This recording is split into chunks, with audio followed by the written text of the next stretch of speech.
Hello everyone, this is Ken Francis, MassageBF.com. It is Saturday afternoon. This video, I'm going to show you guys how to be homeless in style. And of course, you can't be homeless in style unless you have, a source of income or something. Like, you got to be making money. But having a job doesn't necessarily mean that you have to go and waste your money on an apartment building. Because, and this was happening years ago in California, but here in Colorado, I've noticed it too. And for all I know, this could be happening everywhere in the country. But unfortunately, apartment rates go up because the management wants to use that extra money to accumulate more wealth for themselves. And so what they're doing is that they're actually, chances are, there's a 95% probability, and this is not the case in all apartment buildings, but 95% of all of the apartment buildings in Colorado, they're charging you way too much. And what they're doing with that extra money is they're actually spending it, they're putting it into a fund so that they can actually buy more buildings or build more buildings. And then that way they can house them with more residents and then accumulate more wealth. So, in case you just flat out don't understand business, it's really not that complicated, but I'll explain it to you this way. Imagine a highway that has only 3 lanes going in one direction. That highway can only hold so much capacity before nobody can go the speed limit anymore. They have to go slower now. Well, when this happens, when the freeway's packed, it's now being used to its full capacity, right? But then imagine if the owner of that freeway were to go and build 2 more lanes to add on to the 3 existing lanes. This means that freeway now has a greater capacity before highway speed starts slowing down. And so you can kind of use that analogy when thinking about profits and losses and how apartment buildings work. It's true that just because they built another building and now they have another 100 or 200 or whatever so on apartments, that doesn't mean that they're going to be running on full capacity, but their maximum capacity is now higher, which yields greater profits in the long run, because every single day of existence on planet Earth, there's always more birth than there is death. And so the population is constantly growing and multiplying. It's not actually decreasing. Unless, of course, there's like a major event, which is like Hurricane Katrina, for example. A lot of people died in there. But even comparative, when you look at the entire world population or even just this country, it's very futile. It's not, it's still a very small piece or corner of the puzzle. So what I'm going to be doing is I'm going to be showing you how to be homeless in style. Now, right now I'm parked out in front of King Soopers. I'm actually off to the side of King Soopers.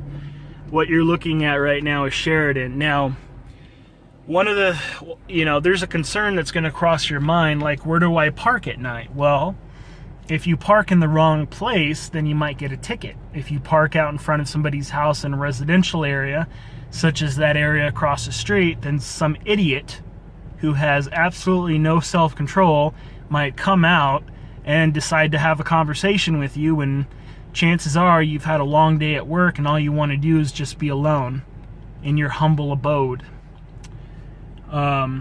But unfortunately, that's the world we live in. We have a lot of stupid people. Even though you might be parked out on the street, some asshole with a sense of entitlement might come out and want to have a conversation with you instead of just leaving you in peace.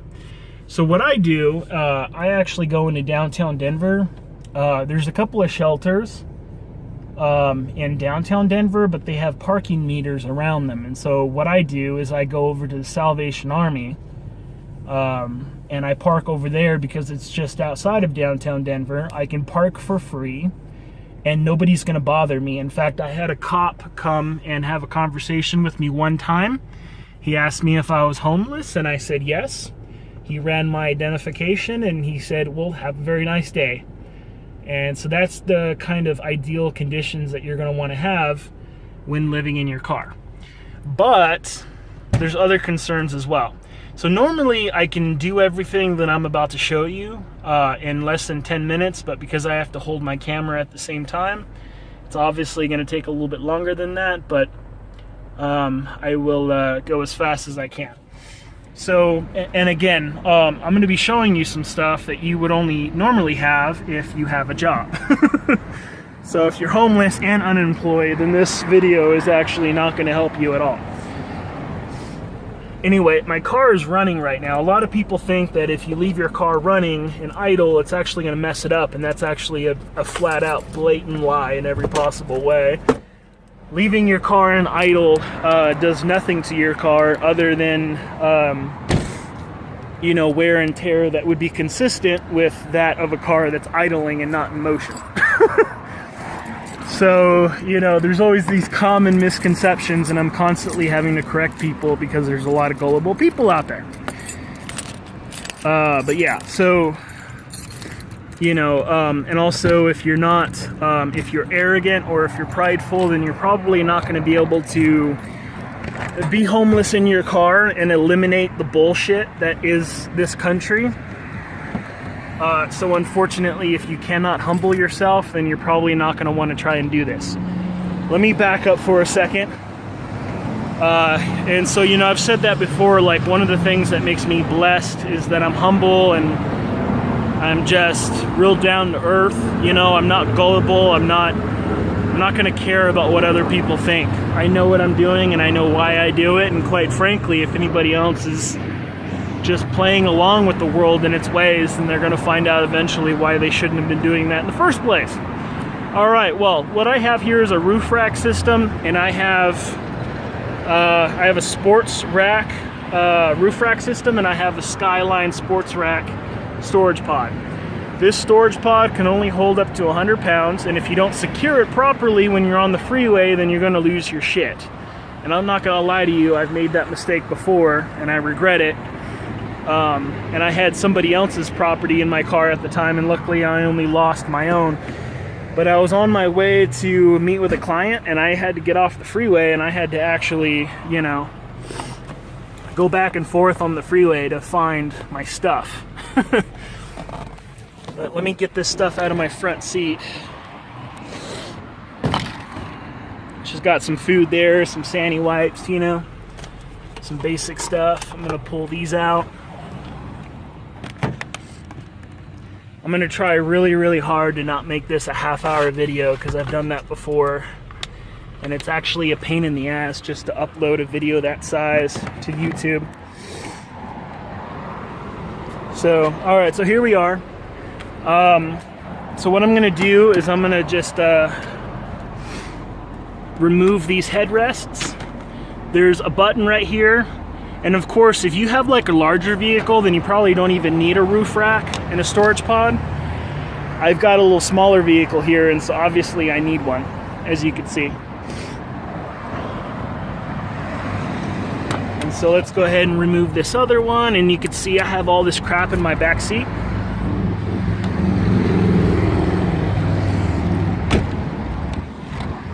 And so let's go ahead and put everything off of the trunk.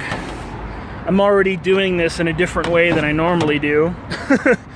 I've done this so many times that you would think that I'm actually like a master at it, but yeah, so but anyway, just gonna kind of move this stuff up here. Hopefully those bottles won't fall over.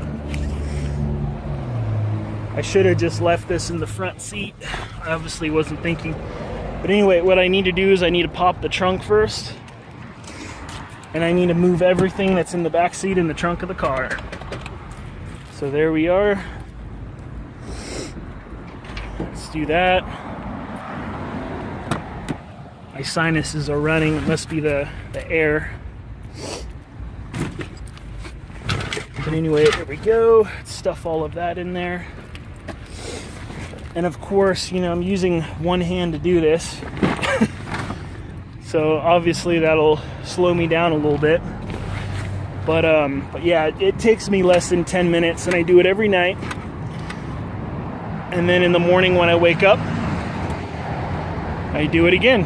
so that I can get my day started. And of course, you're probably thinking, oh, like, where do you shower, right? Well, every morning I go to the gym.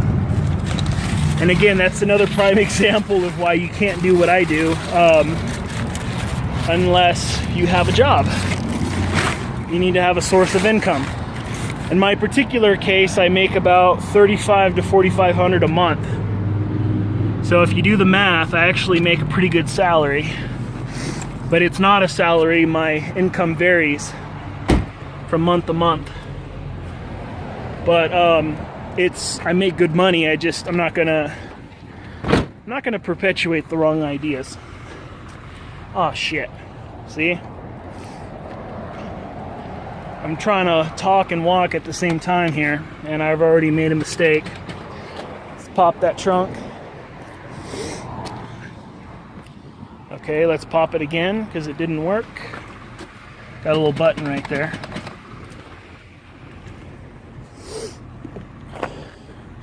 Wow, that's interesting.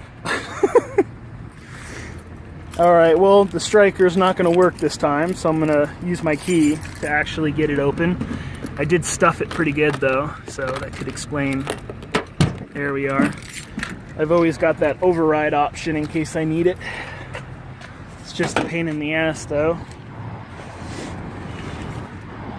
But, you know, this car looks old, but I've replaced, like, pretty much almost every single part. So it's really not old. It just kind of seems like it. Alright, so there we go. So now there's that. So now I'm going to close the trunk again. Probably get it stuck, but okay.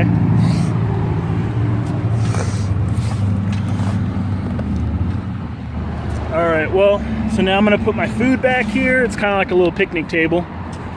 Although I'm not going to be eating off of it. I'm just putting it there for now. I don't exactly make camp until like midnight, so by then I'm done eating. So, I mean, I never really eat off of the trunk of my car, but just thought that was interesting. Now, because I use my pump, this here is a 410 inverter. There's different ways that you can be homeless in your car. And you're gonna see why I invested money into this thing. But what I do is I'll actually take that off. And then I'm gonna plug this into the little USB port because I don't want to have clutter on these outlets. And then of course I'm gonna close that, see? And so now I have power seats, so nice and slow. I can't do this very fast because the motor, I have to rely on the motor, but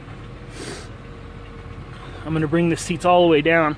And you're about to see why I wanted to remove those headrests in just a second here. And some of you are going to think I'm very, very clever. But in reality, the only reason why I discovered this was because I just decided to take the time to actually experiment and see what would happen. So here we are, all the way forward. And then the back side is going to go all the way down. Alright, just like that. Nice and easy. And so you could see I basically have like a flat surface on the other side. I'm about to have that over here. And so this is starting to kind of look like a very, very creative and interesting type of bed frame, if you will. And of course, these windshield covers, I actually use these to cover my windshield. And I have tinted windows, but in Colorado, you can't tint your front windshield. But that's what these are for, and they do a very good job covering the windshield and staying covered. So that's kind of nice. But because I'm not actually making camp in broad daylight, I'm just gonna kind of leave those down for now. So the next part is I'm gonna take my air bed. Actually, no, let's take the pump first out of here. And so let's see. Trying to do this with one freaking hand, and if I accidentally press the stop button on the video, then I just fucked myself big time. But anyway, here's my pump, and that's why I have a 410 inverter, because I mean literally that 410 inverter can power just about anything. If I wanted to buy a coffee maker, that 410 inverter can make a coffee maker its bitch. It has way more power capacity than a coffee maker would ever need, ever. You know, and then of course, an airbed pump, you know, it can handle that too. And so basically I just kind of spread this thing out pretty evenly, and it doesn't have to be too even because when I start pumping air into it, it's just going to inflate anyway. So, but yeah, so over here, I got to reassemble this. Let's see if I can do it with one hand. I've done it so many times, so, oops, nope, that's not going to cut it. Okay, that side's good. And I think that side is good too. Yeah, so, all right. So there we go. And then, so now I'm just gonna kind of put that in there, turn it on.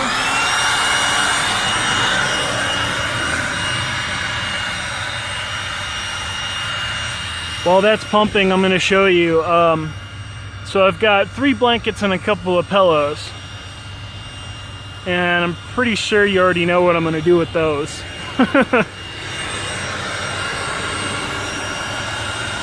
And then of course I got my skylight, so I can open that up and then I can crack the window at night, and then so that when I turn off my car, I've got some ventilation.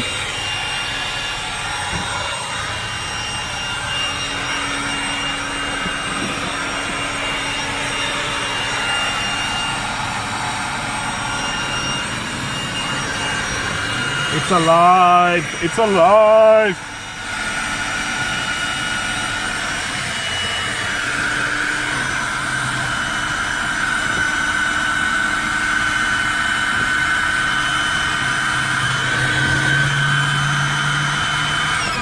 Alright, so I'm going to stop it right there because I weigh about, my weight averages from 200 to 250 pounds. Depending on how much muscle mass I manage to stack onto my body and a few other variables. But the first time you inflate one of these things, you want to inflate it until it seems firm, and then you want to wait a minute and then start inflating it a little bit more, because you actually want to go ahead and stretch out the fabric a little bit. And it says that in the instruction manual, so you definitely want to read your instruction manual. I paid $30 for this air mattress at Walmart. I'm still waiting for it to pop, and it hasn't yet. And so granted, they do have some crappy shit at Walmart, but sometimes you can get some really good stuff. And I've had this airbed now for over 2 months now, so right now I'm averaging about 50 cents a day to use this thing, and it still hasn't popped yet. And you'll notice that it kind of inflates up towards the back window. When I lay down on it, it's actually not gonna be that bad. It actually comes down. But I'm such a large man, you know. So then what happens is I put this one in there next, and then I put down these 2 blankets, and then I throw my pillows in there, and I'm good to go. That's pretty much it. And then of course my food back here, I'll put that into the storage pod where the blankets and the pillows are now. So when I pull those